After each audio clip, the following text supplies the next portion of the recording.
Monty once again from DPL Surveillance Equipment. How you guys doing today? We got a little bit of noise in the background. We'll try to get away from it as much as possible. Some tree cutters or something. Anyway, seems like it's going to be a nice day. It's kind of gloomy right now. And what's going on here in the economy or otherwise? Let's see.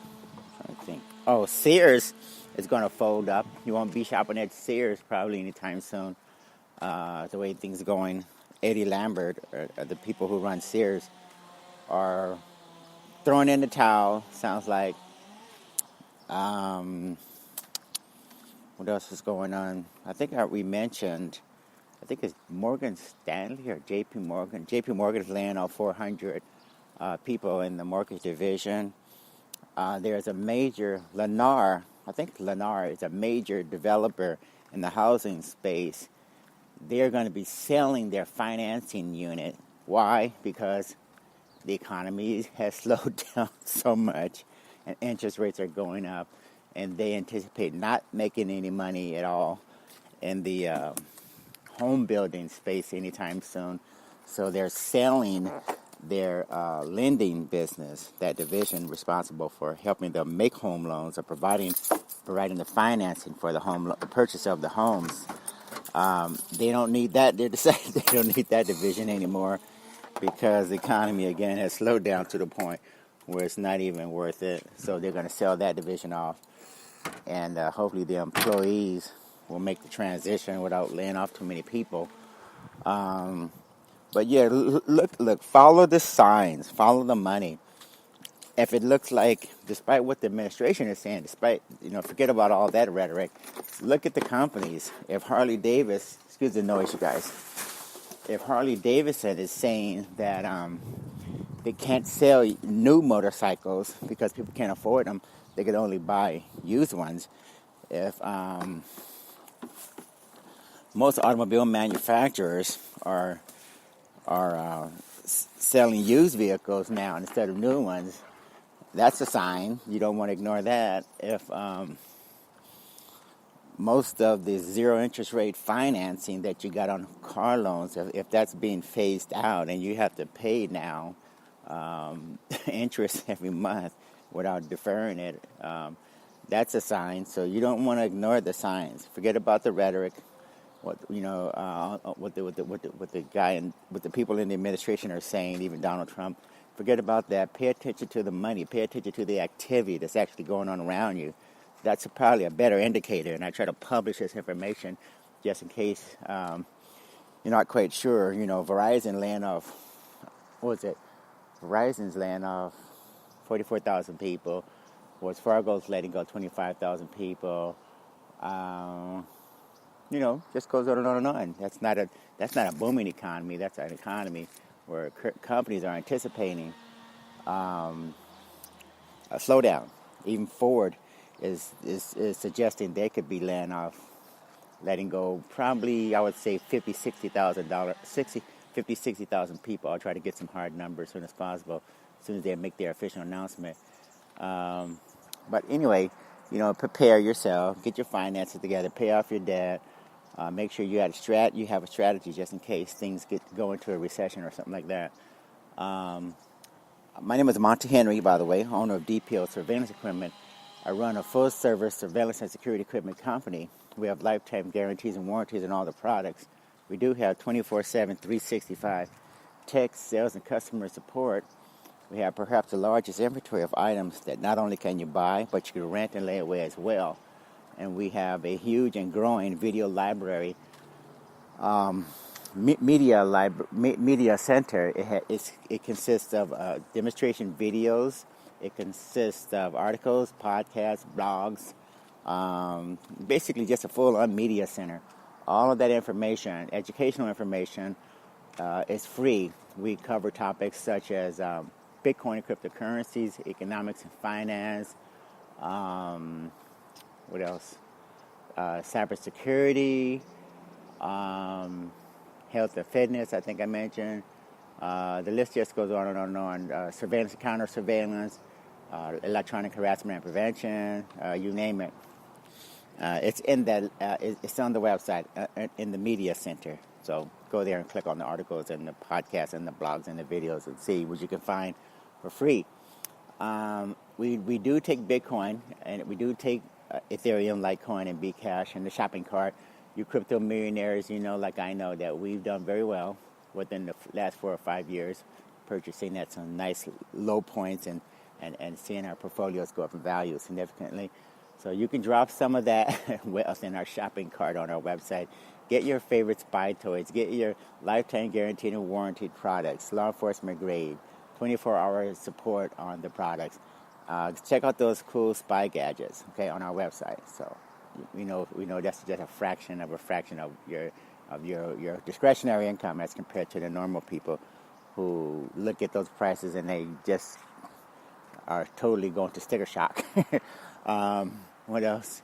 Oh yeah, the website is newly designed, redesigned completely. Paid a lot of money to have it redesigned. We wanted to prepare the website and the business for the 21st century and the next 5 years or 10 years or something. So everything is recoded. We're going to be doing some SEO, search engine optimization work to better prepare the website. So when we come out of the recession, I think we're already in a recession, but nobody wants to admit it, for obvious reasons. But anyway, when we get to the point where people actually have some money, except, at least the people in the regular fiat world, when they finally get their acts together, get good jobs, and get a financial foothold, and get the financial sovereignty that we have in the cryptocurrency space, and maybe they can go to the website and purchase some of these products. But right now, it looks like they're too much for the budgets of the regular fiat world, definitely. Let's see, what are we going to cover today, by the way? We're going to cover an example of how this idiot Trump is making you guys believe that he's making America great again, when in actuality, no one's paying attention to abiding by the rules. He talks about trade tariffs and even customs, the Department of Customs. I'm gonna quote them, telling you as saying that there's no way possible that they are going to be able to get a handle on preventing trade tariff dodging. Okay, everybody's dodging trade tariffs by circumventing all the rules. Well, let's get into the article so you'll see for yourself how this idiot in Washington is making you guys believe that he's actually knows what he's doing. The article is entitled, "The U.S.-China Trade Battle Spawns a New Era of Tariff Dodges." The U.S.-China trade battle spawns a new era of tariff dodges. Switching around the 18,927 codes that identify imported goods is an increasingly popular way some Chinese exporters are ducking American tariffs. One day in June, 7 months after the U.S. imposed stiff tariffs on plywood from China, a wood importer in Oregon got a call from a supplier asking if he would like to get some Chinese plywood tariff-free. How would that work? Asked importer David Weiss. The products carry an identification code that is checked by U.S. Customs agents. Don't worry about it, Mr. Weiss says, the supplier told him. The plywood would be stripped of its Chinese markings and we'll ship it under some other code. Every product imported into the U.S. carries a 10-digit designation called an HTS code, of which there are 18,927 in all. Like a taxonomic version of Noah's Ark, the code provides a common language to bridge disparate markets and identify products in all their variety. In a world of increasing tariffs, the code has another function, evading those levies. The business of code fudging is expanding in step with tariff increases, undermining U.S. efforts to shield American business from foreign competition, according to importers, customs officials, trade attorneys, and shipping brokers. As trade conflict grows between the two largest economies, these professionals say code misclassification is starting to compete with transshipment, the rerouting of goods through third countries, as a way to duck tariffs. Data on misclassification are scarce, One indication it is growing can be seen in the surging number of U.S. customs rulings on questionable export classifications originating from China. There were 146 rulings in July, nearly triple the number 6 months earlier. U.S. Commerce Department investigations of possible dumping, selling abroad at below the cost of production at home, also are rising, up 60% last year. What comes along with dumping orders is often a significant increase in the duty rate, and anytime you have that, there is much more incentive to change classification, said Brenda Smith, Executive Assistant Commissioner for U.S. Customs and Border Protection. The number of U.S. tariff orders has grown 38% in the past 2 years on products ranging from rubber bands to aluminum sheets. After President Trump in March ordered 25% levies on steel, Chinese steel plates were being imported coated as turbine parts, said Timothy Brightbill, a trade partner at law firm Wiley Ryan LLP, which often works on misclassification and trade remedy cases. In the first 6 months of 2018, imports of steel plates fell 11% year over year, while imports of electric generating sets, a turbine classification, soared 121%. Just make sure you guys understand, look, when you have a severe decline in one classification after tariffs are imposed, are raised, and a surge in another classification, usually that means somebody's labeling their shipments in another fashion. So, again, steel plates are called electric generating sets. That's another classification for turbines. Moving right along, diamond saw blades imported from China are subject to 82% tariffs because of a past dumping ruling by the Commerce Department in July, according to U.S. Customs. 2 California importers controlled by a Chinese manufacturer tried to dodge the tariff by coating diamond saw blades as grindstones. Again, another attempt to circumvent the rules. The manufacturer, Danyang Like Tools Manufacturing Company, said it was independent of the California importers. Customs said even though one of them told the agency Danyang was its owner, the California firms have disputed the charges. Danyang didn't respond to calls for comment. In the freight-heavy seas south of China, a belt of smaller nations has become the center of a lively trade supporting alleged Chinese tariff evasion. Shipping hubs from Vietnam to Singapore, many of which now count China as their top trading partner, evolved to help Chinese exporters. So this is interesting. It looks like the China seas, of which China has basically taken for themselves, they're actually assisting the other disputing nations who also claim territorial rights to the South China Sea. Look like they're being assisted by being allowed to make a lot of money. So this is another way that China is laying out a very successful strategy of taking possession of territories and rewarding the partners who are disputing what China is doing. Those partners are rewarded with tons of money by way of access to trade, and everybody's happy. Anyway, freight brokers abound in Panyang, an island off Malaysia's west coast, nestled among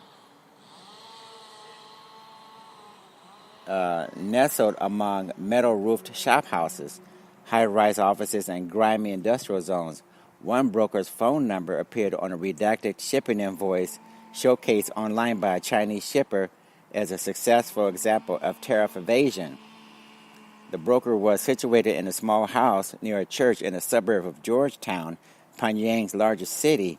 In Malaysia, trade middlemen refer to tariff-dodging practices as switching BL, meaning replacing shipping documents to disguise ports of origin, tariff codes, or both. BL refers to the bill of lading, or cargo inventory provided by a carrier. I'm not going to say it doesn't happen, said Juludin Huron, Director General of the Malaysian Timber Industry Board. It may happen, but in Malaysia, that is one thing we try to regulate, and Customs is quite sharp on this. Malaysia would like to check all shipments, but it can't. said Patty Helem, Deputy Director General of the Royal Malaysian Customs Department. You're not going to disturb the trade that way. No way. For a few guys, you stop 99% or even 95%. That's not how it works. In China, exporters swap information about tariff codes on websites such as Yaxingyu or Friends Through Commerce, an offshoot of the wholesale platform 1688.com, owned by Alibaba Group Holdings. So again, you guys, it looks like major Chinese companies and such are working with each other to circumvent everything that Donald Trump and those stupidos in Washington are trying to accomplish. So don't believe the hype. People are making tons of money, and you're not. Moving right along. We want to export a batch of plywood trays, wrote someone using the name Jiayang Liang on a Yashishao forum in January. What's the tariff code for plywood that can make it avoid inspections? Our company can help, replied another user, suggesting they get in touch. Neither user responded to requests for comment. I'm not surprised at that.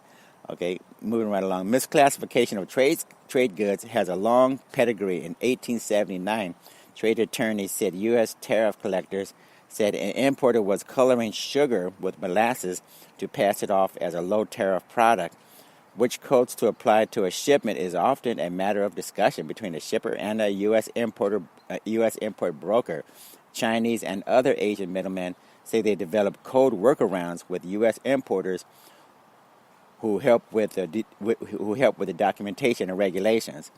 Consultations with shippers about how to code products have tripled in recent months at Quicksilver Customs Brokers LLC in San Diego, said the import broker's owner, Alice Silva. Definitely, we've been getting more misclassification inquiries, said Mr. Silver said, adding that he doesn't cooperate with them. Sure you don't. Moving right along. I've got a family to raise, so I'm not going to risk it if some Chinese shipper wants to bypass the rules, he said. American officials estimate the losses at least half a billion dollars in customs revenues each year, or $550 million in customs revenue each year to tariff evasion. Customs says less than 5% of U.S. imports are physically opened for checks, and classification cases, when they develop, can be a minefield. So that's probably the most important statement, you guys, in the whole article or podcast. Customs is saying they lose $500 million a year. Less than 5% of the imports are physically opened, okay?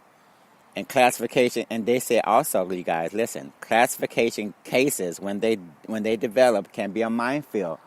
No one in customs wants to open up the cases for dispute. No one wants to stop the 95% of goods flowing back and forth from nation to nation, okay? At this point, the system is not set up in customs. It's not set up for thorough inspection. It's set up so that, you get a very small sampling, if anything. That's, okay, so pay attention to that part, okay, you guys? I'm trying to give you a clue. Moving right along. The U.S. coding system called HTS for Harmonized Tariff Schedule contains 88 separate plywood codes differentiating by types of wood and thickness variations down to the millimeter. An industry group called the Decorative Hardwoods Association has long said Chinese plywood imports crowded out thousands of American jobs and put mills out of business. The U.S. Commerce Department opened a dumping investigation in November 2016 relating to the most common type of plywood called hardwood faced. Almost immediately, Chinese producers began to ship plywood under 4 other codes from 4412.39.10.00 through 4412.39.50.00. Attorneys say these codes apply to softwood faced plywood, which is slightly different and drew low tariffs ranging from 0 to 8%. Again, everybody knows how to avoid paying high tariff fees and expenses, you guys.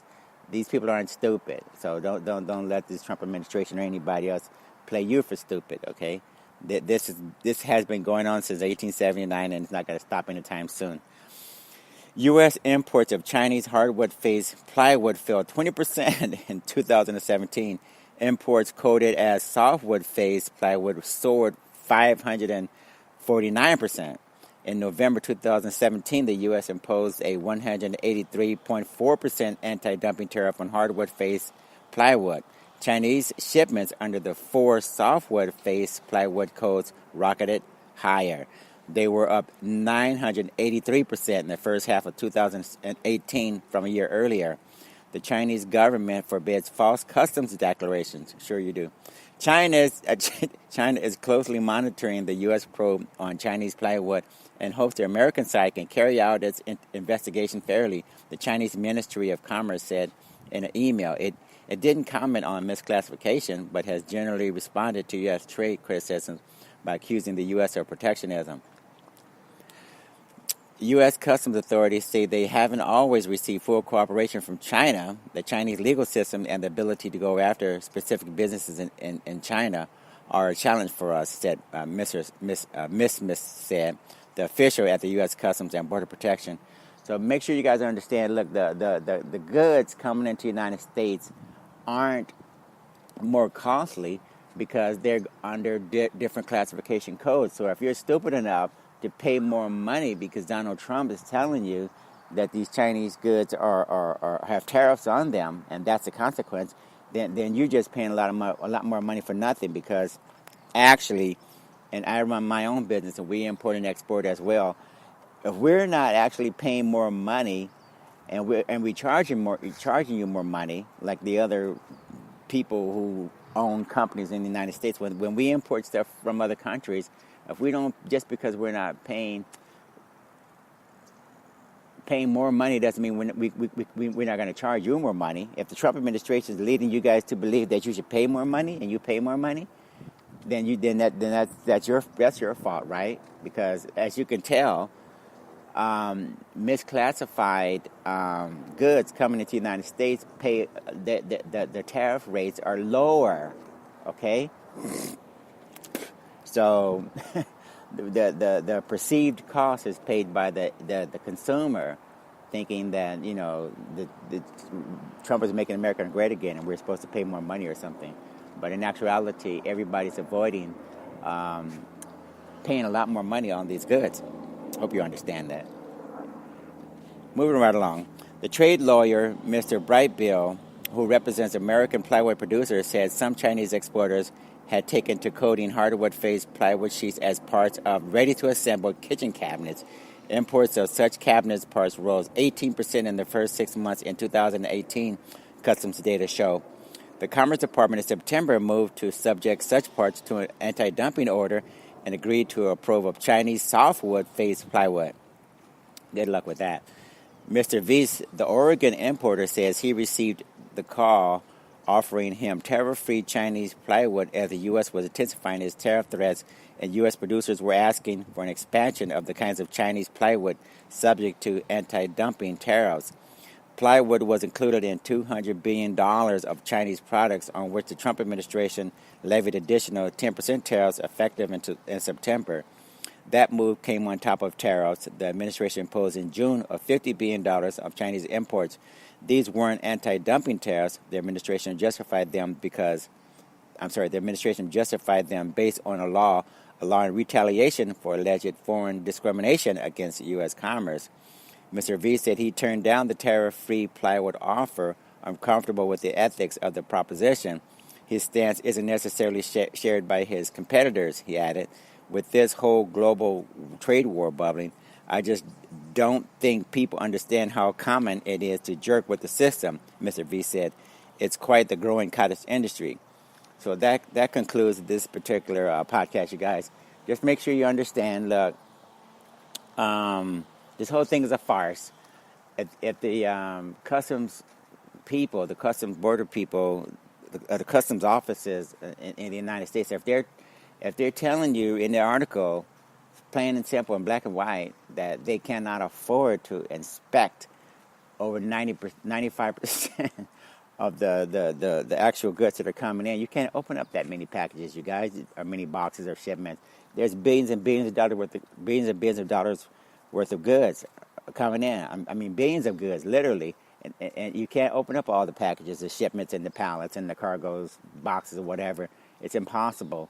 So what you do, the most you can do is inspect a random sampling every once in a while, but it would take too much manpower, slow things down too greatly.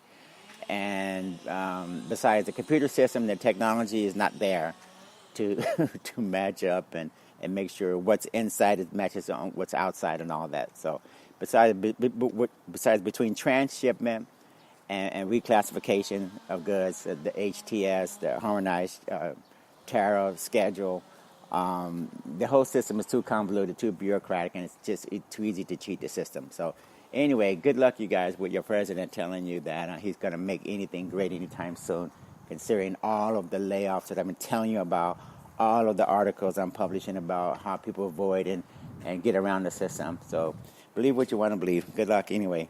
We're going to wrap up this session. And as I like to say at the conclusion of every session, keep your eyes and ears open and stay safe out there. Okay, bye.